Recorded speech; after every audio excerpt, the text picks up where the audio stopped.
Okay, guys, it's time to build a storage cluster. Now, in this demo, I'm going to show you how to create a small storage cluster. Remember, this demo is about storage clustering. The second one is going to be about 2-node clusters. So let's take a look at what I currently have. If you notice carefully, in this demo, I want to use my second cluster. So you can see right now, I have a 4-node regular vSAN cluster. Now, typically when you build a storage cluster, you can imagine, of course, that when you build this, you wouldn't have any VMs. On purpose, I have a virtual machine. And again, I'm going to leave this VM for a particular reason. Now, before I proceed, I want you to notice that this VM currently is registered on SB03. You can see it's located on the vSAN data store, and you can see it's a plain vanilla two-way mirror VM. So if I was building this from scratch, I could always build first a regular vSAN cluster. And then what I could do is I could talk to maybe somebody else in headquarters and say, I want you to download the witness appliance. I want you to deploy it via OVF. And then let me know, of course, when it's ready. So in this particular class, you can see we have 2 witnesses. You're going to use both witnesses throughout the labs. Now, the reason we have 2 also is because it's now very easy to replace a witness if it fails. So if you take a look, the first thing I want to do is I want to show you how to create a storage cluster. So in this case, I am going to build my storage cluster using SB vSAN01. So what I need to do here is, number 1, I need to select that particular cluster. Number 2, I need to go to configure and I need to go to fault domains. You want to make sure you don't have any regular fault domains. I'm talking about any regular explicit fault domains. And you want to make sure that your witness host is not inside of your cluster. This is critical. If you accidentally put it inside of your cluster, this is not going to work. You're not going to be able to find it. Now, at this point, I am ready to start.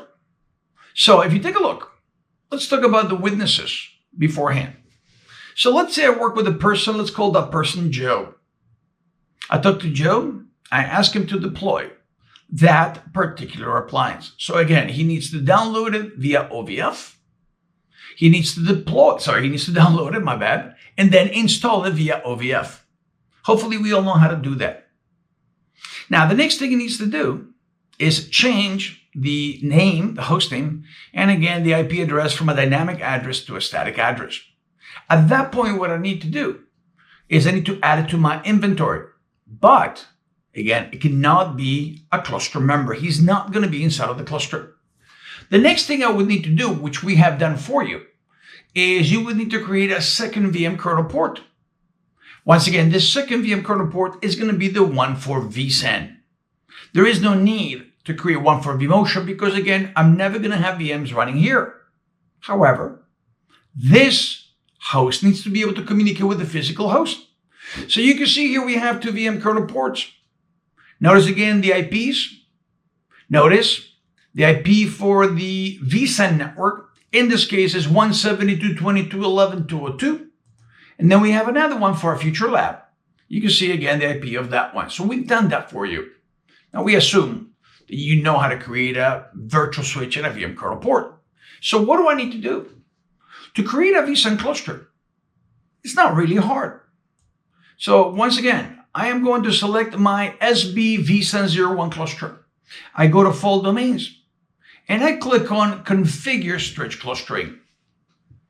Now, as you can see, you have 2 fault domains. That's why you have to delete the ones you may have. The system will create 2 for you. You can see that the fault names are preferred and secondary. You can always rename them. So what I'm going to do here is I'm going to call them Site A and Site B. What you want to do next is you want to split the hosts evenly. So in this case, I'm going to have 2 hosts on one side and 2 hosts on the other. I'm going to click on next. Now here is where you select the witness. Remember, if you put the witness inside of your cluster, you won't see it here. If that's the case, no big deal. Put him in maintenance mode, drag him out of the cluster, and take him out of maintenance mode. So in this case, I'm going to choose, let's say, the first witness. Notice the system says everything looks good. At this point, you need to create a disk group on the witness. What you see here is that we're using what we call the tiny configuration. When you deploy the witness, you have a choice when it comes to the size, similar to what you do with the vCenter when you deploy it.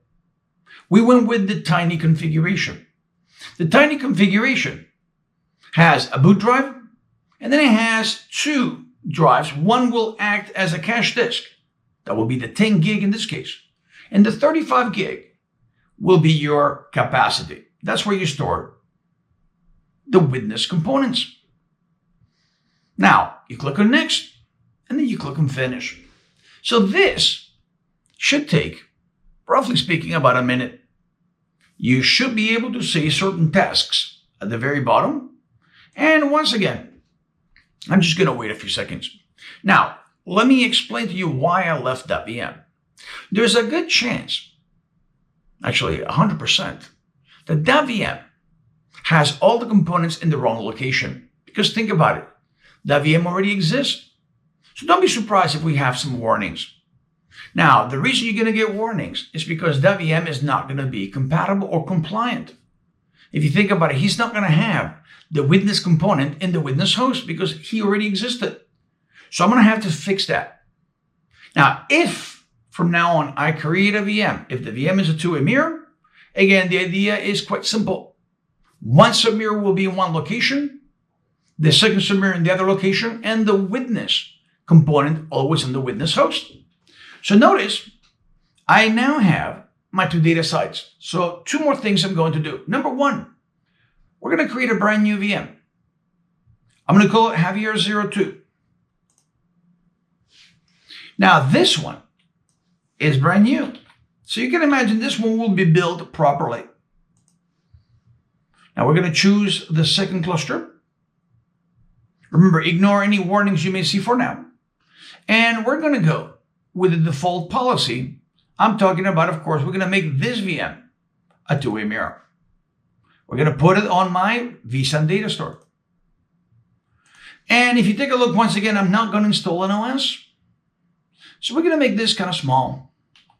I always like to do that. I don't know why. Habit. So let's take a look. First, we're going to analyze Javier02. That should look clean. But then we're going to take a look at Javier01 and we're going to fix that. So let's start with the new VM. Once again, I select the VM, I go to monitor. I go to physical disk placement. Let's take a look and dissect one of the objects. There it is. Notice this is what you expect to see. You expect to see one component, meaning one replica component or submirror on site A, one on site B, and the witness component always on the witness host. But now let's take a look at Javier01. Now we need to fix this one. You can see, apparently we don't have to fix it. Wow. It automatically took care of this for me. It didn't used to do that in previous versions. But again, the idea is that this VM, if needed, it would show me, especially with older versions of vSAN, it would show me that there was a problem. And then at that point, all I had to do is go to Skyline Health and click on Repair Objects immediately. So this is how you build a stretch cluster. Now, one more thing, then we'll take a little break. When you take a look, should you have a problem when it comes to the witness, the idea is it's very easy nowadays to replace it. Let's take a look.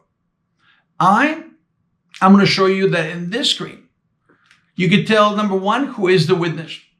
You can see I could click on Change Witness Host. And then again, in the worst case scenario, I would tell my friend Joe to deploy a new one. And again, I would simply select the second one. I'm not going to do that. But again, I will select the second one. And this operation would take about 3 to 5 minutes. Now, let's do a quick test. I am going to power on my VMs. Remember, you need the majority of the votes for a VM to continue to be operational. I haven't created my DRS rules. I'll do that later on. But if you take a look, I power on a VM. Now let's see where this VM is running. Now, if we take a look at the summary page, this virtual machine is currently on SB03. And if I'm not mistaken, remember SB03 is part of Site B. Nope, never mind, part of Site A. No big deal, doesn't matter. Now, what I'm going to do is, number one, I am going to putty into my witness. Let's see if I can do that. And we're going to emulate one failure. So this is going to be a simple failure. We're going to emulate losing the witness. When it comes to the VM, is the VM going to be affected by this? Not really. The VM will continue to run because he has still 2 out of 3 votes per object. The 2 submirrors are still okay.